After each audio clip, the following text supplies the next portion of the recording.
Bill and Candace, Virginia officials also say there are a lot of ballots already for them to go through on election night. They say as of Monday night, nearly or around 1.3 million Virginians have decided to vote early, either in person or by mail. And they say that total is more than a third of the total ballots cast in the 2016 presidential election.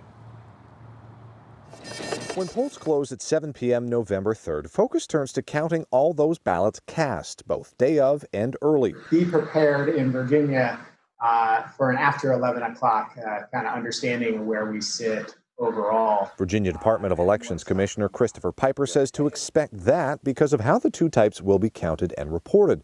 For Election Day ones, Piper says it will be done at each polling location. So we'll have, as we always have, those results coming in from what occurred on Election Day. While the early ballots are counted at what's called a central absentee precinct. Piper says they've instructed localities to count as many as they can up until 11 p.m. After 11 p.m., that's when you'll start to see the localities reporting results for all of the early voting, absentee voting. After that, localities will continue to process early ballots until Friday, November 6th at noon before their next report.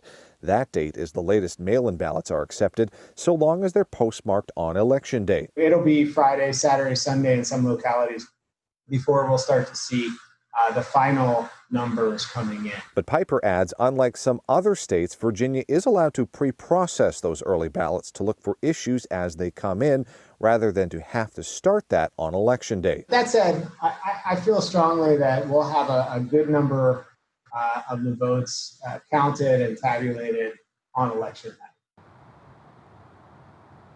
Now, when asked if there will be enough counted to call some of the state or municipal races, Piper says that he'll leave the predictions up to the media and pundits, but says it will depend on the margin in a race and how many ballots remain to be processed in and counted. He says while they won't know that exact number, he says they will know how many requested absentee ballots remain unreturned. Now, a note for anyone wanting to vote early, the deadline to request a mail-in ballot is this Friday, and the last day you can vote early in person will be Saturday, October 31st. Working for you in Richmond, Cameron Thompson, CBS 6 News.